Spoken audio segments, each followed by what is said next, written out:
नमस्कार, मेरा नाम डॉक्टर अजय है। मैं हीलिंग हॉस्पिटल चंडीगढ़ में as a consultant brain and spine specialist हूँ।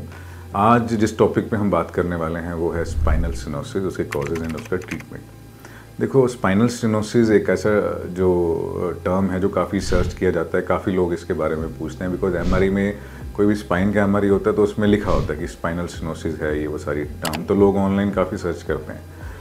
और ये होता क्या है और इसके कारण क्या है? देखो, मोस्ट कॉमन कारण जो हम देखते हैं स्पाइन की प्रॉब्लम, जैसे आपको पता है 45 ईयर्स के आसपास ही शुरू होती हैं डिजेनरेटिव डिजीज़, जिससे मतलब स्पाइन से हम धीरे धीरे ख़राब होने की तरफ जाती है अगर उसका हम अच्छी तरह से ख्याल ना रखें, अच्छे जो लाइफ मोड एक्टिविटीज़ अच्छा ना रखें, कुछ ऐसा, तो धीरे धीरे 45 के बाद वीर टीयर बढ़ता है और डिस्क डिजीज़ और कैनाल स्टेनोसिस ये सब धीरे धीरे प्रोग्रेस करता है। तो मोटा मोटा ये हमें 60 साल के आसपास देखने को मिलता है, जो मोस्ट कॉमन कारण है। उसमें ओल्ड एज पेशेंट हमारे पास आते हैं, वो कहते हैं कि हाँ सर, थोड़ा दूर चलने पे हमें जो पैरों में झंझनाहट शुरू हो जाती है, पैर सुन्न पड़ने लग जाते हैं, दोनों टांगों में दर्द आना, नीचे तक जाना, और फिर चप्पल निकल जाना, लैट्रिन बाथरूम का कभी कभी कंट्रोल ना रहना, बैठना पड़ना, बीच में चलते पार्क में 20 बार बैठना पड़ता है 1-2 किलोमीटर चलने, ऐसे सिम्टम्स क्लासिकली हमारे पास पेशेंट आता है। और साथ में बैक एक भी होता है।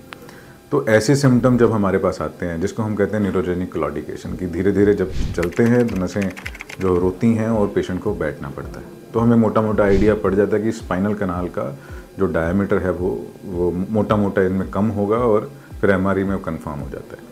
देखिए, स्पाइनल कनाल का जो डायमीटर हम मान के चलें तो एक यंग अडल्ट में मोटा मोटा 14 mm के आसपास ये रहता है, और अगर ये 10 mm से कम होता है, जिसको हम स्पाइनल स्टेनोसिस का जो है वो टर्म देते हैं। अगर 10 मिलीमीटर से कोई जो नसों का जो रास्ता है, जो स्पाइनल कनाल के अंदर जगह चाहिए उनको निकलने के लिए, वो 10 mm से अगर कम है, देन वो स्पाइनल स्टेनोसिस होती है। अगर साथ में सिम्टम्स भी हैं, और ये सारे जैसे मैंने आपको बताया कि नमनेस, वीकनेस, बाउल ब्लैडर, ये सारा न्यूरोजेनिक क्लॉडिकेशन सारा कुछ है, तो वो एक इंडिकेशन फॉर सर्जरी बन जाता है।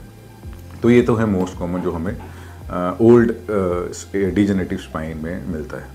बाकी और भी कारण हैं कि स्पाइनल स्टेनोसिस एक बेसिकली स्टेनोसिस मान के चलें, जो स्पाइनल नर्व्स का रास्ता है, जो हमने बताया कि 14 mm चाहिए, और क्या क्या चीज़ें हैं जो इसको तंग मतलब छोटा कर सकती हैं। लेट से कोई ट्रॉमा है, ट्रॉमेटिक स्पाइनल स्टेनोसिस, जैसे ट्रॉमा के बाद कोई मनका टूट के उसका चिप पीछे कनाल की तरफ चला गया, उसने नसों का रास्ता बंद कर दिया, या कोई ट्यूमर है जो नसों के आसपास बैठ गया, जिसने नसों का रास्ता बंद कर दिया, ये अदर कॉजेज आते हैं।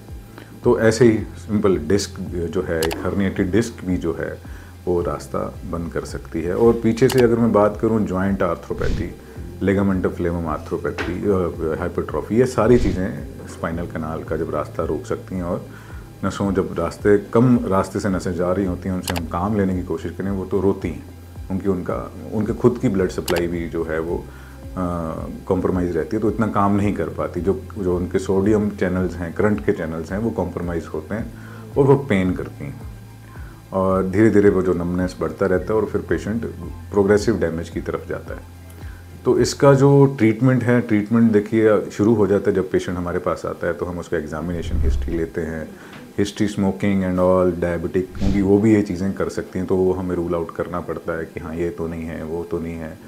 फिर अल्टीमेटली सारा जो है हम एग्जामिन के बाद एक रफ़ आइडिया दिमाग में बन जाता है कि हाँ ये होना चाहिए, तो एमआरआई करके वो हम कंफर्म करते हैं। एमआरआई करने के बाद जब भी हम डायमीटर्स देखते हैं कितने हैं, तो पेशेंट को काउंसल करते हैं कि हाँ देखिए ये चीज़ें हैं, और इसमें जो अगर सीवियर स्पाइनल स्टेनोसिस है, जो सिम्टम्स, देखो वीकनेस के बाद हम वेट नहीं करते, इवन कि चलो हमें पता है कि ये धीरे धीरे प्रोग्रेसिव डिजीज़ होता है, बढ़ने वाला है, बिकॉज एज के साथ ये बढ़ेगा, तो एज बढ़ रही है तो ये भी बढ़ेगा।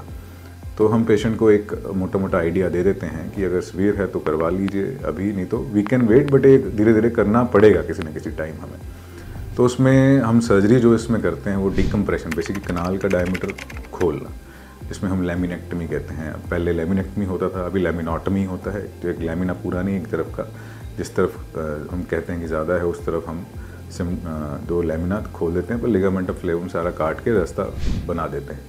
यह है पीछे का डिकम्प्रेशन। अगर आगे से डिस्क भी है तो डिस्क को भी निकाल के, तो 360 डिग्री डिकम्प्रेशन करके हम बाहर आते हैं।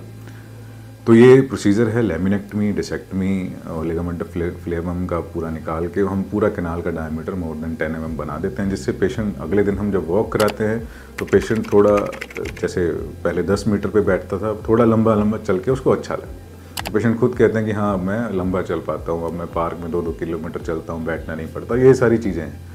तो कभी भी ऐसा कोई सिम्टम है आपको कि हाँ कुछ दूर तक जाके बैठना पड़े, नसें थकना, पैर सुन पड़ना, चप्पल निकलना, लेटरिन बाथरूम का इशू आना, तो आप हीलिंग हॉस्पिटल में आइए, हमसे मिलिए।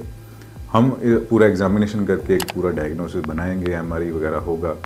उसके बाद हम डिसाइड करेंगे कि कहाँ है, क्या डिजीज़ कितना है और क्या है सारा कुछ। बाकी और स्पाइनल सिनोसिस पे और भी आपने कुछ जानना है तो नीचे दिए गए नंबर पे आप कॉल या हमें कांटेक्ट कर सकते हैं।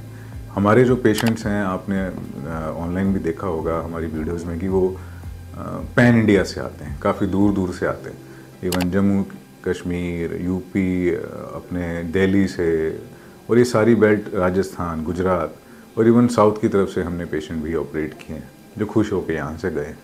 तो आप आइए और हमारे जो स्पाइन डिपार्टमेंट है हीलिंग का, उसका जो है वो फ़ायदा लीजिए। और हम काफ़ी डेडिकेटेड अच्छा काम कर रहे हैं। और कुछ भी क्वेरी है आप हमसे दिए गए नंबर पे पूछ सकते हैं, नहीं तो हॉस्पिटल विजिट भी कर सकते हैं। धन्यवाद।